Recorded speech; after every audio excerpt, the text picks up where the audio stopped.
नमस्कार. स्वागत आहे तुमचं मराठी किचनमध्ये. आज मी जी चकलीची रेसिपी शेअर करणार आहे ती दिवाळीसाठी नाही तर मधल्या वेळेत खाण्यासाठी टी टाइम स्नॅक म्हणून करू शकता. खूप मसालेदार नाही पण छान कुरकुरीत लागते. चकलीसाठी आधी पीठ बनवून घेऊयात. ज्या मापाने तुम्ही मोजणार आहात त्या मापाने 8 वेळा तांदूळ मोजून घ्यायचा आहे. मी पाव कपचं मेजरमेंट वापरलं होतं. तांदूळ स्वच्छ धुवून निथळून सुती कपड्यावर पसरून तो पूर्णपणे वाळवून घेतला आहे. कोलम HMT असा तांदूळ ज्याचा भात छान मोकळा होतो तो घ्यावा. उन्हात किंवा फॅनखाली सुद्धा वाळवून घेऊ शकता. ज्या मापाने तांदूळ मोजले आहेत त्याच मापाने एक माप उडीद डाळ घेतली आहे. उडदाची डाळ छान खमंग भाजून घ्यावी. डाळ धुवायची आवश्यकता नाही. 5 मिनिटं मंद आचेवर डाळ छान गुलाबीसर होईपर्यंत भाजून घ्यायची आहे. एक माप साबुदाणा घेतला आहे. साबुदाणाही छान फुलून येईपर्यंत भाजून घ्यावा. अशा प्रकारे 8 माप तांदळासाठी 1 माप उडीद डाळ आणि 1 माप साबुदाणा असं प्रमाण वापरले.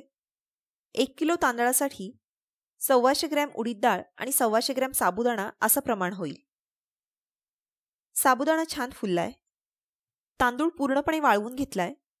तांदूळ भाजायची आवश्यकता नाही. हे सर्व साहित्य घरघंटीवर बारीक करून आणू शकता किंवा प्रमाण जर कमी असेल तर घरी मिक्सरवर देखील एकदम बारीक असं पीठ करावं. पीठ जर घरी मिक्सरवर बारीक केलेलं असेल तर एकदा मैद्याच्या चाळणीने जरूर चाळून घ्यावे. तांदूळ पिठी जर तुमच्याकडे तयार असेल तर उडीद डाळ आणि साबुदाणा भाजून देखील त्याची पिठी यामध्ये मिक्स करू शकता. कप मेजरमेंटनं हे पीठ मोजल्यास 3 कप पीठ झालं आहे. आता यामध्ये पाव कप लोणी घालणार आहे. घरी काढलेलं लोणी किंवा डेअरीमध्ये मिळणारं विकतचं लोणी वापरू शकता. यासाठी शक्यतो अमूल बटर वापरू नका. लोणी फ्रीजमधून काढल्यावर मोजताना ते नॉर्मलला आलं की मोजून घ्यावं. अगदी पातळ करून मोजलं तर कमी भरेल. चवीपुरतं मीठ घालावं. यामध्ये 1 चमचा तीळ घालत आहे. मी काळे तीळ वापरलेत. साधे पांढरे तीळही घालू शकता. सर्व चांगलं मिक्स करून घ्यावं. तिळाऐवजी आवडीप्रमाणे तुम्ही जिरे घालू शकता किंवा ओवा यामध्ये घालू शकता.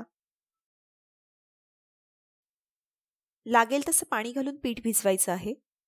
साध्या पाण्याने पीठ भिजवलं आहे. गरम पाणी वापरायची गरज नाही. पीठ जर खूप जास्त असेल तर एकदम सगळं पीठ न भिजवता थोडं थोडं पीठ भिजवून घ्या. भाकरीप्रमाणे पीठ भिजवायचं आहे. खूप सैलसर नाही आणि खूप घट्टही नाही. टी टाइम स्नॅक म्हणून ही चकली बनवणार आहोत. त्यामुळे यामध्ये हळद, तिखट किंवा चकलीचा इतर कोणताही मसाला घातलेला नाहीये. पण अगदीच प्लेन नको असेल तर यामध्ये मिरीपूड आणि हिंग घालू शकता. म्हणजे छानसा स्वाद येतो. पाण्याचा हात लावून अंदाजे साच्यामध्ये बसेल असा गोळा करून घेतलाय. साच्यामध्ये हे पीठ दाबून भरावं. तेल अगदी कडक तापवून घेतलंय. स्नॅक म्हणून खाणार असल्यामुळे अगदी लहान लहान आकाराच्या चकल्या बऱ्या पडतात.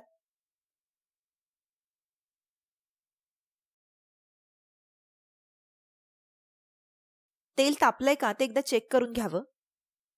चकली तेलात सोडताना गॅस बारीक ठेवला आहे. चकल्या सावकाश तेलामध्ये सोडाव्यात. उडीद डाळ अगदी बारीक दळूनच यामध्ये वापरावी, नाहीतर ती तेलामध्ये उडू शकते. तळताना गॅस मध्यम आचेवर ठेवून चकल्या तळायच्या आहेत, म्हणजे त्या खमंग तळल्या जातात. तेलाचे बुडबुडे कमी झाले की चकली दुसऱ्या बाजूने पलटावी.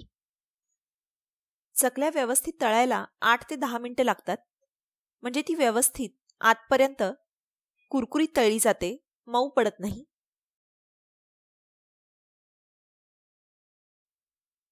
गॅस बारीक करून चकली निथळून काढावी. गोल गोल चकली न करता अशा स्टिक्स देखील कापून घेऊ शकता. या स्टिक्स आतून लवकर तळल्या जातात, कच्च्या राहत नाहीत. त्याचप्रमाणे लवकरही तळून होतात. भाजणीची जी चकली असते ती खुसखुशीत होते. अगदी तोंडात घातली की विरघळते. मी आधी म्हटल्याप्रमाणे अगदी प्लेन चकली जर नको असेल तर यामध्ये मिरीपूड आणि हिंग घालू शकता. म्हणजे छानसा स्वाद येतो. ही जी चकली आहे ती खुसखुशीत न होता थोडीशी कुरकुरीत कुडकुडीत लागते. पण ही लवकर मऊ पडत नाही, तशीच राहते. चकली व्यवस्थित तळली गेली की आतून अशी पोकळ होते. तुम्ही कधीही करून पाहू शकता. त्याचप्रमाणे ही बटर चकलीची रेसिपी तुम्हाला कशी वाटली ते कमेंट्सद्वारे नक्की कळवा. मराठी किचनला अजूनपर्यंत जर तुम्ही सबस्क्राईब केलं नसेल तर सबस्क्राईब करा. व्हिडिओ आवडला तर लाईक आणि शेअर जरूर करा. धन्यवाद.